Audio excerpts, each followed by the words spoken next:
Shalom, selamat berjumpa kembali dengan acara kesayangan kita, Mimbar Agama Advent yang ditayangkan setiap hari Sabtu pukul 19.30 waktu Indonesia Barat di RRI Pro 1 Medan 94,3 FM.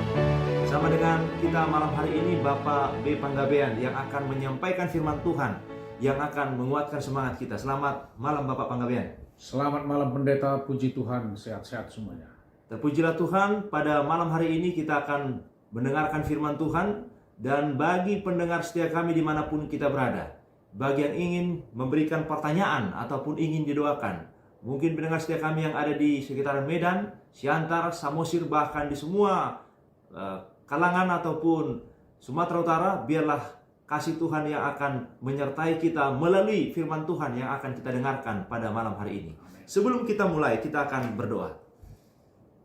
Bapa kami di sorga, terima kasih atas berkat penyertaan Tuhan melalui siaran RRI Pro 1 Medan ini, bahwa suara firman Tuhan akan dikumandangkan oleh hamba-Mu. Biarlah Engkau mengurapi dengan Roh Kudus-Mu, sehingga setiap perkataan yang disampaikan oleh hamba-Mu Bapak Panggabean akan menjadi benih-benih kebenaran yang tumbuh, yang akan mengubahkan kehidupan kami untuk lebih setia di hadapan-Mu. Berkati kami, berkati pendengar setia kami dimanapun mereka berada. Terpujilah nama-Mu, dalam nama Tuhan Yesus kami berdoa. Amin. Silahkan Bapak Panggabean. Terima kasih pendeta. Pendengar setia kami dimanapun Anda berada, khususnya yang mungkin baru pertama sekali mengikuti acara ini, kami sampaikan juga terima kasih. Dan bagi pendengar setia kami yang ingin berpartisipasi lewat permohonan doa dan pertanyaan dari materi, boleh disampaikan di nomor 0812 60 86647. Kami akan melayani setiap permohonan dan pertanyaan yang disampaikan kepada kami. Nah, inilah siaran Mimbar Agama Advent dari Gereja Mas Sepenari ke-7 di Komplek Rumah Sakit Advent Medan. Senang sekali kami akan menyapa pendengar setia kami melalui firman Tuhan yang diberi judul Menjadi Pusat Perhatian Dunia. Firman Tuhan di dalam Amsal 22 ayat pertama dikatakan bahwa nama baik lebih berharga daripada kekayaan besar. Dikasih orang lebih baik daripada perak dan emas. Jadi nama baik itu menjadi lebih berharga dari harta apapun yang bisa kita peroleh di dunia ini. Tetapi bukan hanya sekedar menjadi nama baik, kita juga harus menjadi pusat perhatian dunia. Melalui apa kita menjadi pusat perhatian dunia? Selain nama baik tadi, ya, apakah yang harus kita lakukan? Di dalam 1 Petrus pasal yang kedua, ayat yang ke-9 boleh dibaca pendeta. Tetapi kamulah bangsa yang terpilih, imamat yang rajani, bangsa yang kudus, umat kepunyaan Allah sendiri, supaya kamu memberitakan perbuatan-perbuatan yang besar dari Dia yang telah memanggil kamu keluar dari kegelapan kepada terangnya yang ajaib. Ketika kita memiliki satu kerinduan agar kita memiliki nama baik, dan itulah yang diinginkan oleh Allah kepada umat-umatnya. Oleh karena Allah berpesan bahwa kita telah dipilih menjadi imamat yang rajani. Bangsa yang dipilih oleh Tuhan menjadi satu bangsa yang kudus, yang diasingkan agar kita memberitakan perbuatan-perbuatan baik ya di dalam kehidupan kita. Nah, ketika orang melihat kehidupan kita, maka menjadi pertanyaannya adalah apa yang dilihat orang di dalam kehidupan kita? Apakah lewat kehidupan kita nama Allah ditinggikan? Melewat keluarga kita, melewat pekerjaan kita setiap hari, bahkan ketika kita berinteraksi dengan orang-orang di sekitar kita, apakah kita mempertontonkan satu kehidupan yang imamat, yang rajani, satu kehidupan yang spesial, kudus, dalam bahasa aslinya kados, yaitu diasingkan. Nah, inilah yang menjadi tantangan bagi kita, oleh karena keinginan Tuhan agar kita menjadi pusat perhatian dunia, agar nama kita adalah menjadi nama yang baik dikenal orang. Nah, kalau kita lihat di dalam 1 Korintus pasal 4 ayat 9 boleh dibaca pendeta. 1 Korintus 4 ayat 9b, ya. Nah, ini adalah menjadi satu penegasan kembali apa yang menjadi keinginan Tuhan melalui suratnya kepada jemaat Korintus. 1 Korintus 4 ayat 9 bagian B, ya. Sama seperti orang-orang yang telah dijatuhi hukuman mati, sebab kami telah menjadi tontonan bagi dunia, bagi malaikat-malaikat dan bagi manusia. Iya. Jadi saudara dan saya, ketika Allah memilih kita menjadi imamat yang rajani, bangsa pilihan Tuhan, kita menjadi tontonan dunia. Kita menjadi pusat perhatian dunia. Nah, ketika sekitar tahun 2004, ya, ada tsunami yang begitu dahsyat di Provinsi Aceh dan sekitarnya. Nah, ini menjadi pusat perhatian dunia. Semua dunia berpusat kepada Provinsi Aceh pada umumnya oleh karena kedahsyatan daripada gempa bumi itu. Bahkan tsunami itu. Nah, yang dimaksud dengan pusat perhatian dunia ini bukan seperti ini. Tetapi bagaimana agar kita mempertontonkan, mendemonstrasikan kasih Allah. Bagaimana saya mempertontonkan kebaikan, kejujuran, kemurnian dalam bertindak di dalam kehidupan kita sehari-hari. Dalam menjalankan usaha kita. Dalam mendidik anak-anak kita. Di dalam menghidupkan satu kehidupan yang diberkat bagi orang-orang di sekitar kita. Sehingga nama Tuhan akan ditinggikan di dalam kehidupan kita. Nah, diceritakan ada satu orang misionaris yang mengadakan satu tujuan misionaris ke sebuah provinsi di Cina. Ia tinggal dan dia menghidupkan satu kehidupan yang sangat baik. Dia sangat dicintai oleh masyarakat di desa itu. Bahkan mereka menjuluki dia menjadi si orang baik. Oleh karena dia pintar mengambil hati masyarakat, kemudian dia melakukan satu perbuatan-perbuatan yang baik. Dia pintar melakukan pengobatan kesehatan tradisional, dia berbagi, kemudian mengajari orang-orang di desa itu menjadi hidup lebih bersih, mengajari ilmu-ilmu kreativitas kepada ibu-ibu di sana. Akhirnya dia dikenal sebagai orang baik. Ketika dia meninggal, ya, bahkan banyak orang-orang di sekitar masyarakat itu tidak ingat namanya. Mereka hanya menjulikinya sebagai dia orang baik. Ya. Nah, ketika beberapa tahun kemudian ada kembali misionaris yang mengunjungi daerah itu, dia katakan bahwa dulu beberapa waktu yang lalu saya punya teman ada yang datang kemari. Oh, mereka katakan, iya, dia kami namakan orang baik. Mereka tidak lupa, artinya tidak ingat siapa namanya. Tetapi dalam pikiran orang-orang itu adalah dia seorang yang baik. Nah, begitulah saudara-saudara pendengar setia kami. Ketika orang memberikan satu demonstrasi kebaikan dalam kehidupan masyarakat, maka nama baik ini akan terngiang-ngiang, melekat di dalam pikiran dan kehidupan sehari-hari orang yang melihat dan mendengarnya. Ya, jadi ada 3 yang harus kita lakukan yang diminta oleh Yesus ketika kita berbicara menjadi agar kita memiliki nama yang baik. Ya, di dalam Matius pasal yang kelima ayat 13, inilah yang pertama yang harus kita pertontonkan kepada dunia, di mana kita harus menjadi imamat yang rajani, bangsa pilihan Allah, dan kita memiliki nama yang baik. Silakan pendeta. Kamu adalah garam dunia. Jika garam itu menjadi tawar, dengan apakah ia diasinkan? Tidak ada lagi gunanya selain dibuang dan diinjak orang. Nah, tugas kita yang pertama yang diinginkan oleh Yesus, bagaimana agar kita memiliki satu nama yang baik?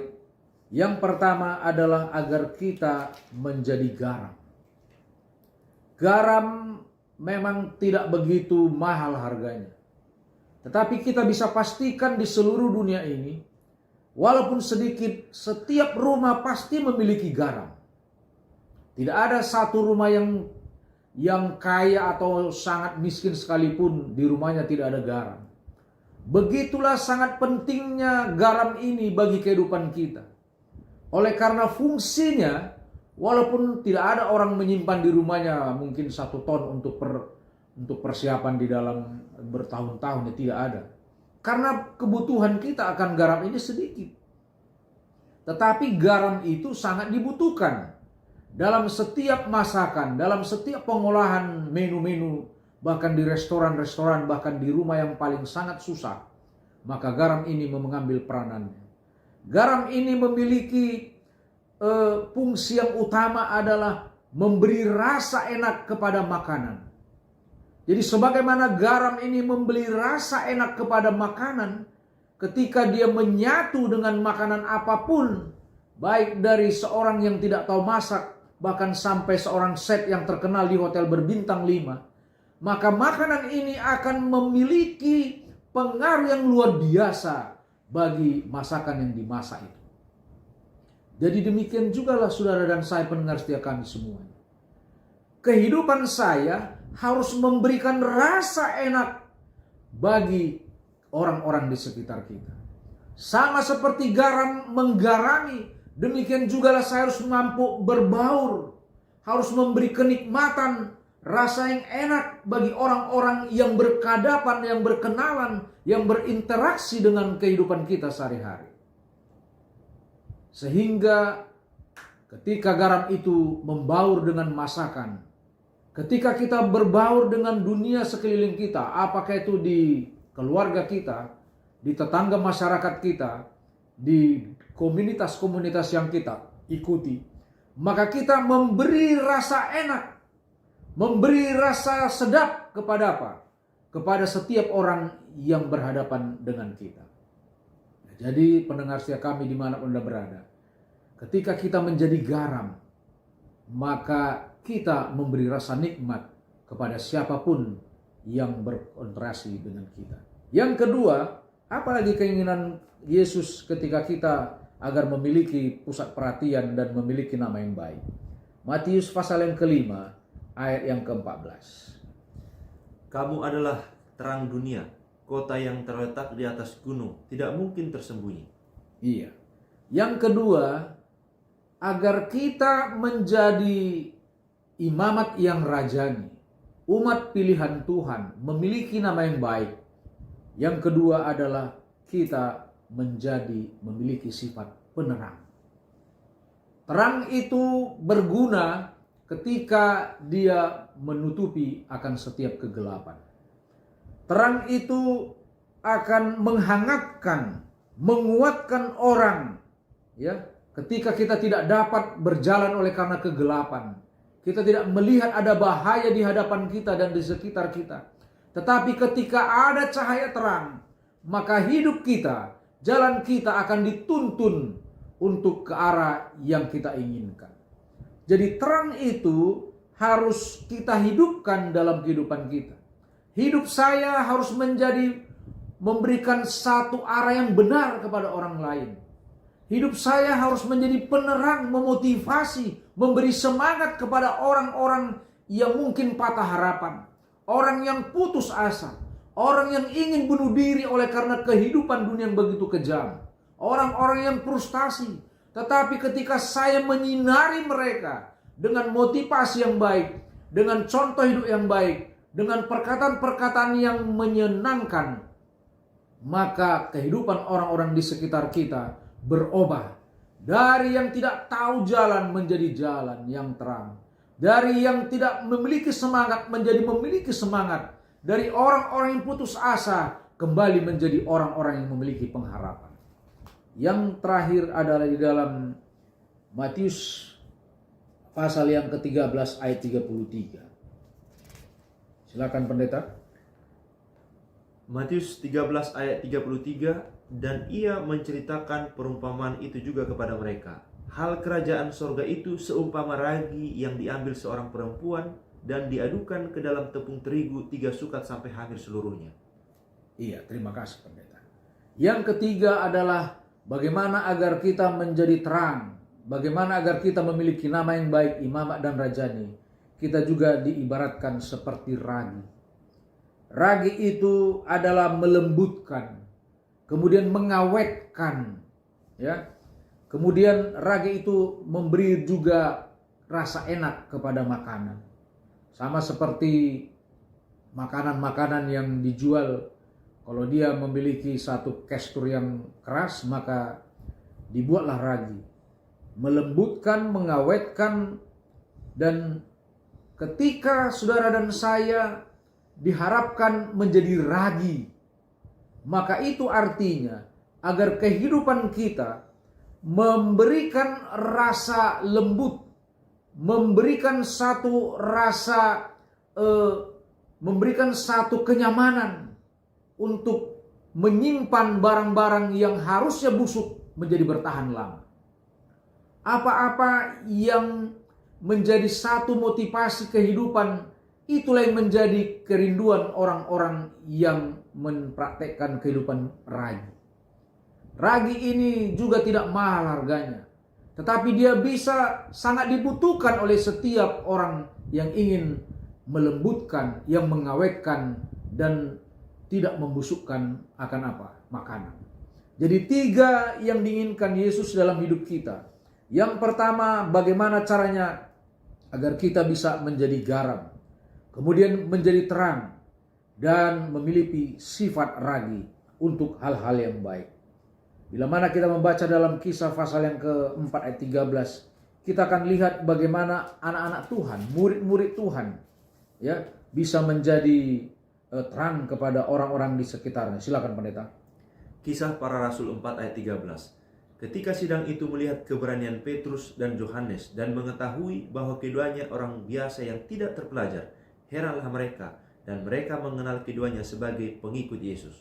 Ketika orang banyak itu mengenal mereka sebenarnya orang-orang biasa. Ini saya catat orang-orang biasa tanda kutip, saudara-saudara. Artinya menjadi terang, menjadi garam, menjadi ragi, menjadi imamat yang rajani, memiliki nama yang baik, tidak harus menjadi orang-orang luar biasa. Inilah orang-orang yang dipakai oleh Tuhan, ya. Ketika Allah memakai Petrus, Yohanes, dan murid-murid yang lain, mereka memberikan hati mereka untuk dijamah oleh Roh Kudus. Maka ketika mereka menyampaikan firman Tuhan, heranlah orang-orang banyak itu, dan mereka beralih menjadi pengikut Kristus. Jadi ketika kita merasa bahwa diri kita ini adalah orang-orang biasa, tidak memiliki gelar yang banyak, tidak memiliki harta yang untuk dibanggakan, tetapi Allah melalui Yesus Kristus menyatakan kita bisa menjadi imamat yang rajani, bangsa pilihan Tuhan, bahkan memiliki nama yang baik bila mana Allah menggunakan kita. Satu ilustrasi terakhir yang boleh saya sampaikan kepada pendengar setia kami. Mungkin Bapak Ibu sudah sering mendengar ilustrasi ini. Seorang pialang lelang melelang sebuah biola dengan harga hanya $100. Tidak ada yang mau membelinya. $100 ditunjukkan karena biola ini sudah sangat begitu usang, ya. Akhirnya ada seorang pemain terkenal biola yang memainkan biola ini dengan begitu lembut, orang terkesima. Akhirnya penawaran dari yang 100 tidak ada yang mau, sekarang menjadi laku $4.500. Apa yang menunjukkan perbedaannya? Biola itu adalah saudara dan saya. Ketika saya dan saudara adalah orang-orang biasa, tetapi ketika kita membiarkan Roh Allah memakai kita, membiarkan kita dipakai oleh Yesus melalui Roh Kudusnya, maka kita akan menjadi orang yang imamat rajani, menjadi umat pilihan Tuhan, kados, diasingkan, dan nama kita akan menjadi terkenal sama seperti misionaris yang berkunjung ke Cina. Dan nama itu lebih baik, nama baik itu lebih berharga dari harta apapun yang bisa kita peroleh di dunia ini. Malam hari ini marilah kita belajar bahwa Tuhan memiliki tanggung jawab kepada kita agar kita mempertontonkan satu kehidupan yang imamat rajani. Agar ketika kita tidak meninggalkan dunia ini nanti pun, maka nama kita akan dikenang oleh bukan hanya keluarga kita, tetapi orang-orang di sekitar kita, karena mereka mengenal kita sebagai anak-anak Tuhan. Marilah kita bersatu dalam doa. Terpujilah namamu Tuhan oleh karena firman-Mu yang sudah mengingatkan kami bahwa kami Engkau pilih menjadi alat kemuliaan Tuhan, agar kami memiliki satu nama yang baik, agar kami mentontonkan dalam kehidupan kami menjadi terang, menjadi garam dan menjadi ragi, agar nama Tuhanlah yang ditinggikan dalam kehidupan kami. Berkatilah seluruh pendengar setia kami dimanapun mereka berada. Dalam pergumulan mereka, Engkau berkati, bantu mereka. Bagi yang sakit, Engkau jamah sehingga dapat memperoleh kesembuhan. Demikian juga bagi RRI yang sudah menyiarkan ini, biarlah Engkau berkati siaran ini menjadi satu nama Tuhan ditinggikan dalam kehidupan kami. Terima kasih, dalam nama Yesus kami berdoa. Amin. Amin.